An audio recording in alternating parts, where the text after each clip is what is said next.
माता मरिया को समर्पित मई महीने के 19वें दिन हम देखते हैं कलवारी के मार्ग पर यीशु से मरिया की भेंट। मानव मुक्ति योजना की पूर्णता का समय आ पहुंचा। प्रभु यीशु को मृत्युदंड देने में विलंब न रहा। वह इसके लिए स्वेच्छा से पहले ही तैयार था।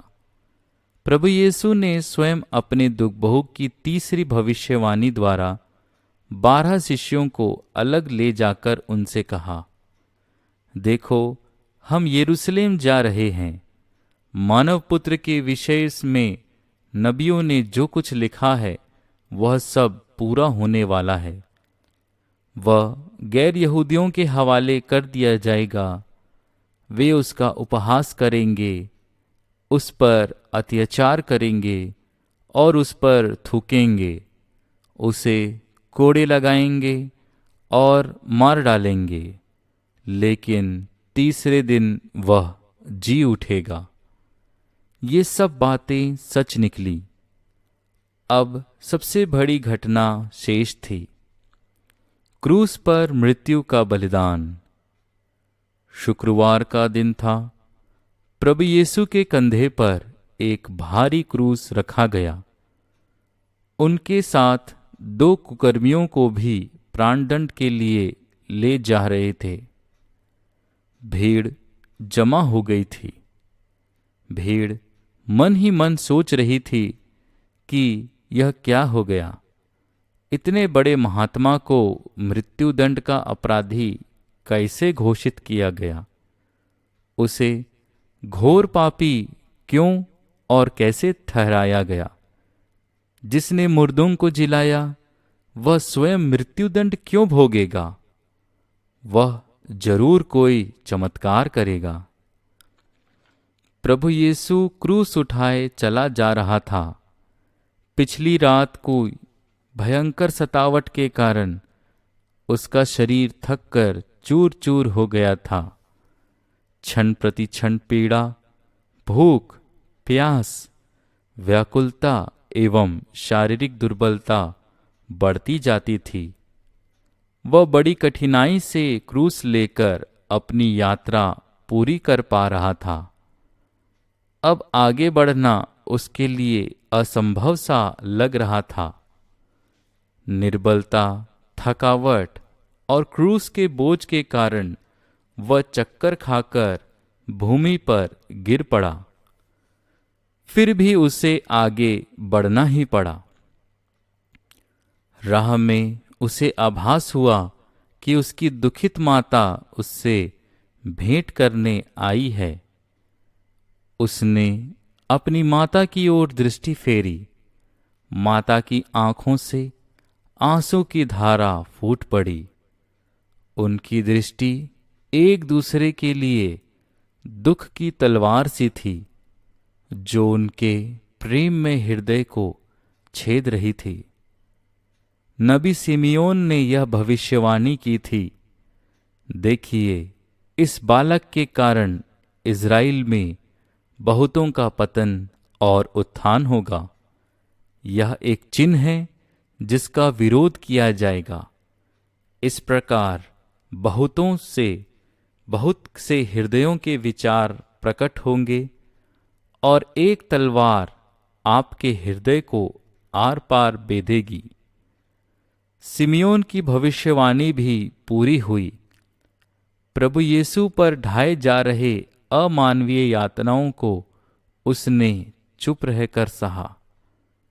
इसे देखकर माता मरिया को जो मानसिक एवं आत्मीय पीड़ा हुई वह हमारी समझ से परे ही रहेगा। कोई भी लेखक, कवि या वक्ता सही रूप में इसका वर्णन कभी नहीं कर पाएगा। माता मरिया ने इस दुखद परिस्थिति में भी बड़े साहस एवं सहानुभूति का परिचय दिया। इस दुखद परिस्थिति से प्रेरणा लेकर यीशु की दुखद स्थिति पर ध्यान दें और चिंतन करें। मसीह के कष्ट हमें सांत्वना प्रदान करेंगे। अतः सच्चा पश्चाताप करें, हमें धैर्य एवं साहस प्राप्त होगा, अपने पापों की क्षमा मिलेगी। यदि हम प्रभुवर यीशु के साथ दुख उठाएंगे तो हम अवश्य उनकी महिमा में प्रवेश करेंगे। आइए इसी पर आधारित एक घटना पर हम दृष्टि डालते हैं। गैब्रियल पोसेंती का जन्म 1 मार्च 1838 ईस्वी में हुआ था। वह अपने 13 भाई बहनों में 11वां बालक था। उसका पालन पोषण एक धर्मी तथा संपन्न परिवार में हुआ था। वह सांसारिक भोग विलास में लिप्त रहता था।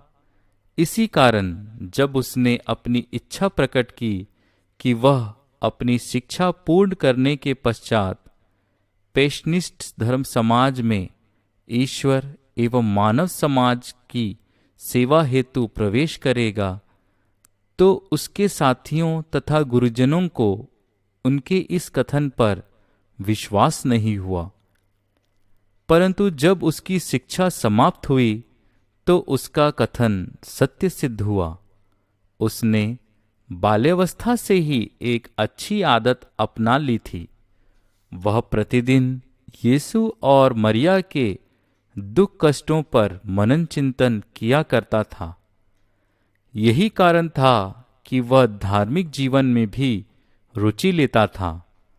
अपने कथन को पूर्ण करने हेतु उसने पैशनिस्ट समाज में प्रवेश किया ताकि वह ईश्वर एवं मानव की सेवा कर सके। अब वह अपने अतीत की याद करते हुए पश्चाताप करने लगा तथा अपना जीवन प्रभु के प्रेम में व्यतीत करता था। ईश्वर सत्य प्रतिज्ञ है, वह बात का धनी और न्यायी है। वह हमारे पापों की क्षमा करता और सब अधर्मों से हमें मुक्त करता है। गैब्रियल अपनी धर्म शिक्षा समाप्त कर रहा था। वह अचानक क्षय रोग का शिकार हो गया तथा 23 वर्ष की अवस्था में ही स्वर्ग सिधार गया। हम अभ्यास करें। यीशु और मरिया के दुखों पर सदैव मनन चिंतन करें। मसीह के कष्ट हमें दुख और कठिनाइयों के समय धैर्य एवं सांत्वना प्रदान करेंगे। प्रार्थना। हे प्रभु यीशु, तुझ पर ढाए जा रहे अमानवीय यातनाओं को तूने चुप रहकर सहा। इसे देखकर माता मरिया को जो मानसिक एवं आत्मिक पीड़ा हुई वह हमारी समझ से परे ही रहेगा। निसंदेह माता मरिया शहीदों की महारानी है। प्रभु यीशु हमें यह वर दे कि माता मरिया की इस पीड़ा को सही रूप में समझ पाएं।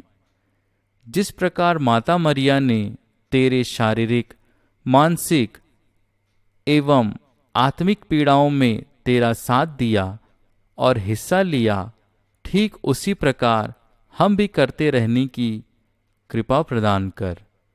आलस्य, अनिच्छा, मन तथा इंद्रियों की खुशी की चाहत से हमें मुक्त कर। हे माता मरिया, हमें सहायता दे कि प्रभु यीशु हमसे जो चाहता है और कहता है उसे हम तत्परता एवं ईमानदारी से पूरा कर सकें। आमीन।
जग की